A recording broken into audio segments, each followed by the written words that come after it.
Seja bem-vindo a mais esse vídeo. E hoje nós iniciamos a nossa série sobre amplificadores operacionais, a nossa playlist de amplificadores operacionais. Nessa série, nessa sequência de vídeos, a gente vai tratar o amplificador operacional como um bloco, apenas analisando o comportamento elétrico do dispositivo sem nos preocupar como ele é por dentro. Isso vai ser analisado em vídeos futuros, a construção interna do amplificador operacional. No vídeo de hoje, especificamente, a gente vai estudar o dispositivo em malha aberta. Malha aberta significa que eu não tenho nenhum elemento externo conectado ao dispositivo, além da fonte CC, da fonte simétrica e das entradas. Em vídeos futuros, nós vamos conectar elementos, ou realimentar a saída, fazer uma realimentação entre a saída e a entrada, por meio de elementos externos, onde a gente vai ter um ganho controlado. Mas isso é coisa para o vídeo futuro. Dito isso, vamos para o vídeo. Então vamos começar o nosso estudo dos amplificadores operacionais. Nesse primeiro momento a gente vai considerar o nosso amplificador como um bloquinho. Nós apenas vamos estudar o comportamento elétrico dele, como a nível de componente. A gente não vai se preocupar nessa primeira abordagem como ele é por dentro. Isso será visto no futuro. Então nós temos o nosso dispositivo, como nós vimos nos nossos vídeos de introdução, terminais de entrada, saída e uma fonte simétrica, uma alimentação simétrica CC para o amplificador.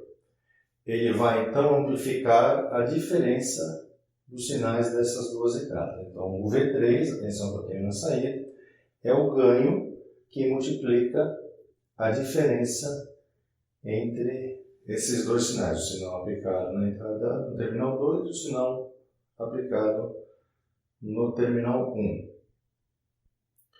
Outro fato importante de notar aqui, nessa condição que ele está desenhado, ou que ele está sendo aplicado, nós temos a condição chamada de malha aberta. Isso vai ficar mais claro no futuro, mas por enquanto malha aberta é quando eu não tenho nenhum elemento externo conectado ao amplificador. Então eu não tenho nenhum resistor, nenhum capacitor, nada conectado externamente a ele. Ele está ali sozinho, apenas com as fontes.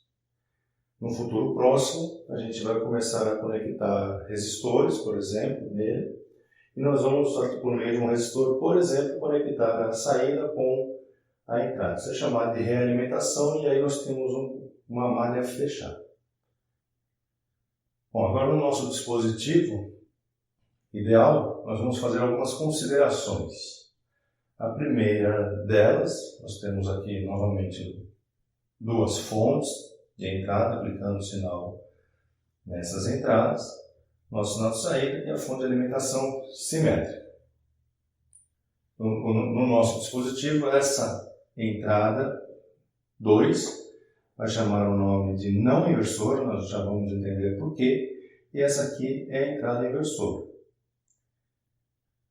Ambas entradas, essas duas entradas, no nosso dispositivo ideal, elas têm uma alta impedância de entrada. Isso significa que a corrente que é drenada nessas entradas, ela é igual a zero. Eu tenho uma alta impedância de entrada. Idealmente, a saída tem uma baixíssima impedância. Então, a impedância aqui na saída ela é praticamente igual a zero. E a nossa equação para essa configuração aqui, V3 igual ao ganho, como nós já vimos, multiplicado por V2 menos V1. Malha aberta.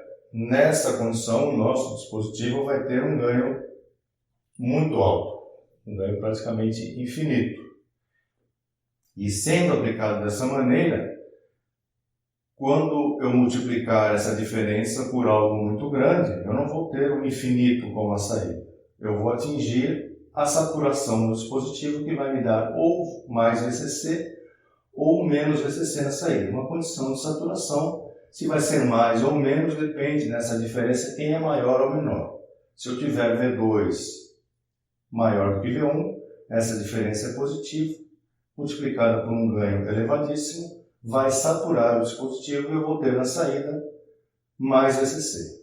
Se ao contrário V1 for maior do que V2, multiplicado pelo ganho altíssimo, eu vou ter na saída menos VCC. A gente já vai ver isso aí em detalhes, inclusive com o exercício. Bom, se eu tiver uma condição onde V1 é igual a V2, então vamos admitir que essas duas tensões são iguais, essa diferença vai ser igual a zero. E a tensão na saída também vai ser igual a zero. Essa propriedade é chamada de rejeição de modo comum. Agora vai ficar claro o nome dessas duas entradas, a entrada inversora e a entrada não inversora. Vamos supor então que eu elimine essa fonte e eu aterre essa entrada, a entrada não inversora. Coloquei zero aqui, então V2 ficou igual a zero. Se isso aqui ficou igual a zero, V3 é igual a vezes menos V1. O que aconteceu então com as fases da saída, entre saída e entrada? Elas ficaram invertidas. Então essa entrada é chamada de entrada inversora. Eu vou ter uma defasagem, por exemplo, quando eu aterro essa entrada, ou toda vez que V1 for maior do que V2, eu vou ter o sinal da saída sempre invertido.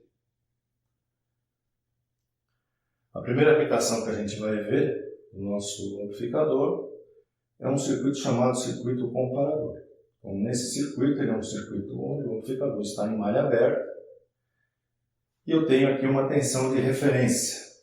Tem uma fonte de tensão contínua conectada à entrada não inversora e ela é uma tensão fixa. Toda vez que o meu sinal variável, no nosso exemplo é uma senoide, toda vez que esse sinal passar pela referência, ele vai comutar a saída entre mais VCC e menos VCC, dependendo quem é maior aqui nessa equação. Então eu tenho aqui a senoide, um valor de fonte, um valor positivo. Então, enquanto o valor da senoide é menor do que VE, quando esse valor é menor do que VE, eu tenho a saída igual a mais VCC, saturado, malha aberta, saturado, com mais VCC. Quando esse valor fica maior do que VE, então E1 ficou maior do que VE, eu vou ter uma saída saturada negativamente. Então essa onda cai para menos VCC. Isso vai acontecer, vai se repetir nos períodos. Então aqui ficou menor novamente, esse valor aqui ficou menor novamente, comuta para mais VCC, enquanto ele é menor, eu vou tendo a saída em mais VCC. Quando ele fica maior, eu vou comutar para menos VCC. É feito então um circuito comparador, ele está sendo comparado o sinal de uma entrada com uma referência. Pegando o circuito anterior e colocando uma fonte variável e ajustando esse valor para zero, eu tenho um circuito chamado detector de zero. Então toda vez que aquela senoide passar pelo zero, eu vou ter a comutação entre mais VCC e menos VCC, dependendo se esse resultado aqui é positivo ou negativo. Então, o detector de zero é um caso particular do nosso circuito comparador, onde a tensão é ajustada para zero. Agora, vamos ver um pequeno exemplo numérico. A gente tem o nosso dispositivo, nosso amplificadorzinho aqui, com uma tensão VCC, uma fonte simétrica de 12 volts. Então, eu tenho 12 e menos 12. E as entradas inversor e não inversor, dados por E1 e E2, e os valores são dados por essa tabela aqui. Então, basicamente, nós vamos utilizar essa equação e preencher a tabela. Então, na primeira linha, eu tenho o E1 igual a menos 1 e o E2 igual a 3. Então, eu tenho 3 menos 1, portanto, é um valor positivo, alto ganho, saturação em 12 volts. Segunda linha, eu tenho E1 igual a 3 e E2 igual a menos 2. Menos 2, menos 3, valor negativo, alto ganho, saturação em menos 12 volts. Terceira linha, tensões iguais, 2 e 2. 2 menos 2 é, então, saída igual a zero. Rejeição em modo comum, que a gente viu lá no começo, ou no outro quadro. E agora, finalmente, 0 e menos 5. Então, eu tenho 0 no E1 e menos 5 aqui. Então, a diferença deu negativo, eu tenho a saturação menos 2 na saída. Ele também pede aqui para um valor de E1 igual a 4 volts, uma tensão, então ele está dizendo que aqui é 4 volts, que eu estou tendo uma saída igual a menos 12, então a saída é menos 12. Qual é o valor no E2? Bom, para dar menos 12, eu preciso que essa diferença seja negativa. Então, E2 menos E1 tem que ser menor do que 0. O E1 é menos 4.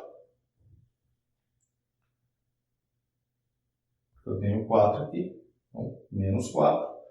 E2 menos 4 menor do que 0. Então, E2 tem que ser menor do que 4 volts. Então, toda vez que o E2, nessa condição, que o E2 for menor do que 4 volts, eu vou ter essa saturação de menos 12. No segundo exercício, ele dá um circuito, um amplificador, cuja entrada não inversora está aterrada, fonte simétrica de 10 volts, 10 e menos 10, portanto, e ele diz que o sinal aplicado na inversora tem um pico de 3 volts. Então, o sinal senoidal é 1 igual a 3 seno de ômega t. Então, esse é o gráfico do sinal em 1. Essa entrada está aterrada, portanto, é um circuito comparador, mas é o caso particular do detector de zero.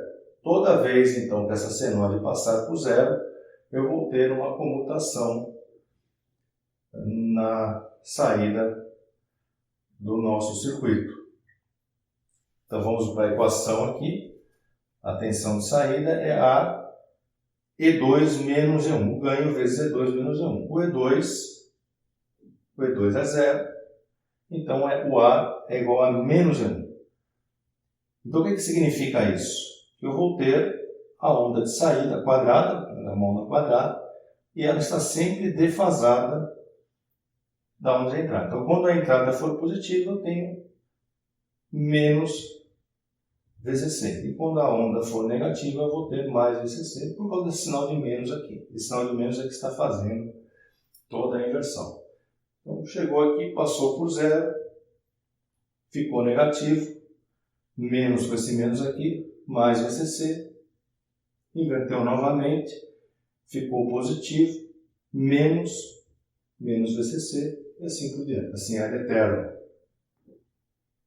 No exercício número 3, ele faz ao contrário, ele aterrou a inversora.